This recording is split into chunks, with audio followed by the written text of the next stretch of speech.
اعوذ باللہ من الشیطان الرجیم بسم اللہ الرحمن الرحیم صلی اللہ علیہ رسول کریم اما بعد اعوذ باللہ من الشیطان الرجیم بسم اللہ الرحمن الرحیم فمن ابتغى رضوان اللہ فمن باء بسخط من اللہ وما هو جہنم وبئس المصیر۔ یعنی آج کا درس جو ہے نا یعنی سخط کے بارے میں ہے، غضب کے بارے میں ہے۔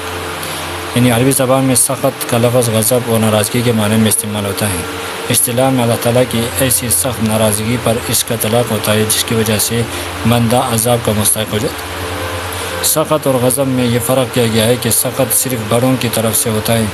جبکہ غضب چھوٹوں اور بڑوں دونوں کی طرف سے ہو سکتا ہے۔ قرآن کریم میں چند مقامات پر سخط کا لفظ مختلف صیغوں میں استعمال ہوا ہے۔ ارشاد باری تعالیٰ ہے فمن اتبع رضوان اللہ فمن باء بسخط من اللہ وما هو جہنم وبئس المصیر۔ کیا جس شخص نے اللہ کی رضا کی پیروی کی وہ اس کی طرح ہو سکتا ہے جو اللہ کی ناراضگی سخط کا مستحق ہو؟ اس کا ٹھکانہ جہنم ہے اور وہ لوٹنے کی بہت بری جگہ ہے۔ نبی کریم صلی اللہ علیہ وسلم محبوبیت اور تقرب کی بلند ترین مقام پر فائز ہونے کے باوجود اللہ تعالیٰ کی ناراضگی سے پناہ مانگا کرتے تھے۔ عائشہ رضی اللہ عنہا روایت ہے رسول اللہ صلی اللہ علیہ وسلم نے فرمایا ایک شب میں نے رسول اللہ صلی اللہ علیہ وسلم کے بستر پر نہ پا کر ادھر ادھر تلاش کیا تو میرا ہاتھ آپ کے قدموں پر پڑا جو کہ اٹھے ہوئے تھے اور آپ سجدے میں یہ دعا مانگ رہے تھے، اے اللہ میں تیری پناہ مانگتا ہوں تیری رضا کے ساتھ، تیری ناراضگی سے، تیری عافیت کے ساتھ، تیری غضب سے، تیری ذات کے ساتھ، تجھ ہی سے۔ میں ویسے تیری تعریف نہیں کر سکتا جیسے تو نے اپنی تعریف خود کی ہے۔ اسی طرح حضرت عبداللہ بن عمرو سے روایت ہے کہ رسول اللہ صلی اللہ علیہ وسلم یہ دعا مانگا کرتے تھے، اللہم انی اعوذ بک من زوال نعمتک وتحول عافیتک وفجاءت نقمتک وجمع سخطک۔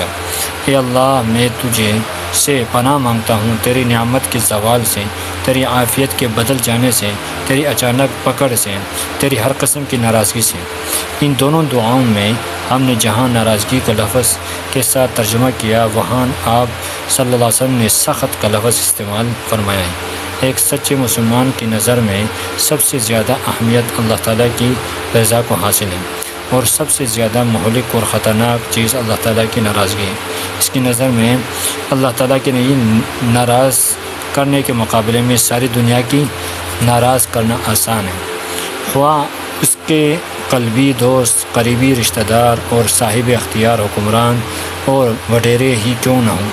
ایسے شخص کے مسائل اللہ تعالیٰ خود حل فرماتا ہے اور اس سے انسانوں کا محتاج ہونے اور ان کے سامنے ہاتھ پھیلانے سے بچا لیتا ہے۔ جب اللہ تعالیٰ اس کی حفاظت کا ارادہ فرما لیتا ہے تو کسی بڑے سے بڑے کی ناراضگی اس کا کچھ بھی بگاڑ نہیں سکتی۔ اس کے برعکس جو شخص ہر وقت انسانوں کی راضی کرنے کی فکر میں لگا رہتا ہے یہاں تک کہ انسانوں کو خوش کرنے کے لیے اللہ تعالیٰ کو ناراض کرنا پڑے تو وہ اس سے بھی دریغ نہیں کرتا، ایسے شخص ہر وقت پریشان ہوتا ہے۔ اس کی ساری کوشش کے باوجود انسان بھی اس سے خوش نہیں ہوتے، دوسری جانب اللہ تعالیٰ اس سے ناراض ہو جاتا ہے۔ عائشہ رضی اللہ عنہا روایت ہے کہ میں نے رسول اللہ صلی اللہ علیہ وسلم کو یہ فرماتے ہوئے سنا کہ جو شخص انسانوں کی ناراضگی کے باوجود اللہ کی رضا کا طلبگار ہوگا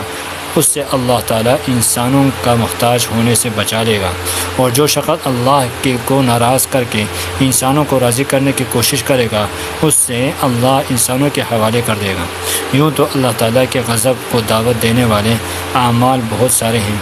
لیکن ان میں سے چند اعمال کا ذکر نبی کریم صلی اللہ علیہ وسلم نے خاص طور پر سخط کے عنوان سے کیا ہے۔ حضرت عبداللہ بن عمر رضی اللہ عنہ سے روایت ہے کہ نبی کریم صلی اللہ علیہ وسلم نے فرمایا کہ رضا الرب فی رضا الوالد و سخط الرب فی سخط الوالد۔ اللہ کی رضا والد کی رضا میں ہے اور رب کی ناراضگی والد کی ناراضگی میں ہے۔ یعنی جو شخص کسی شرعی وجہ کے بغیر والد کو ناراض کرے گا اللہ تعالیٰ اس سے ناراض ہو جائے گا۔ حضرت عبداللہ بن عمر رضی اللہ عنہ روایت ہے کہ رسول اللہ صلی اللہ علیہ وسلم نے فرمایا جو شخص ظلم اور ستم میں مدد کرے گا وہ مسلسل اللہ کے غضب میں رہے گا جب تک کہ اس سے باز نہ آ جائے گا۔ بندگان خدا پر ظلم بہت بڑا گناہ ہے۔ جو لوگ ظلم کا ارتکاب کرتے ہیں یا ظالموں کے معاون ثابت ہوتے ہیں وہ سب غضب الہی کا نشانہ بنتے ہیں۔ حضرت ابو ہریرہ رضی اللہ عنہ فرماتے ہیں کہ رسول اللہ صلی اللہ علیہ وسلم نے فرمایا اگر طویل زمانہ گزر گیا تو ممکن ہے کہ تم ایسے لوگوں کو دیکھو جن کے ہاتھوں میں گائے کے دم جیسی چیزیں ہوں گی، ان کی صبح بھی اللہ کے غضب میں ہوگی اور شام بھی اللہ کے غضب میں گزرے گی۔ اس حدیث میں ان ظالم حکمرانوں اور ان کے کارندوں کا طرف اشارہ ہے جن کے ہاتھوں میں کوڑے ہوں گے، اور وہ محض اپنی ہیبت اور دبدبہ رعایا پر بٹھانے کے لیے ان کی پیٹوں پر برسائیں گے اور چھوٹی چھوٹی باتوں پر انہیں سخت سزائیں دیں گے۔ اعمال و افعال کے علاوہ بسا اوقات انسان کی زبان سے ایسے اقوال بھی نکل جاتے ہیں جو اس سے اللہ تعالیٰ کے غضب اور دوزخ کا مستحق بنا دیتا ہے۔ حضرت ابو رضی اللہ تعالیٰ نے روایت ہے کہ نبی کریم صلی اللہ علیہ وسلم نے ارشاد فرمایا، بندہ اپنی زبان سے اللہ تعالیٰ کے رضا کا کوئی ایسا کلمہ بول دیتا ہے جس کی عظمت سے وہ بے خبر ہوتا ہے، لیکن اللہ تعالیٰ اس کے ذریعے اس کے درجات کو بلند کر دیتا ہے، اور اس کے برعکس وہ بعض اوقات اللہ تعالیٰ کی ناراضگی کا سبب بننے والی کوئی بات کہہ دیتا ہے جس کی مضرت کی طرف اس کا دھیان نہیں جاتا، مگر وہی بات اسے دوزخ میں لے جانے کا سبب بن جاتا ہے۔ کفر و شرک کا کلمہ، دل دکھانے والی بات، اجتماعیت اور اتحاد کو انتشار اور فساد میں تبدیل کرنے والا کلام، احکام الہیہ اور ارشادات نبویہ کا استہزاء، یہ سب ایسی باتیں ہیں جو رب کریم کے غضب کو دعوت دینے والی ہیں، جبکہ کلمہ طیبہ، ذکر، استغفار، عیادت، تعزیت، صلح، محبت کے لیے ہونے والی بات چیت انسان کو اللہ تعالیٰ کی رحمت کا مستحق بنا دیتی ہیں۔ یہاں ایک آخری نقطہ یہ ملحوظ رکھنے کا ہے کہ انسان کے اعمال خواہ کتنے ہی اچھے کیوں نہ ہوں، اسے ہر وقت دھڑکا لگا رہتا ہے کہ اس سے کوئی ایسی حرکت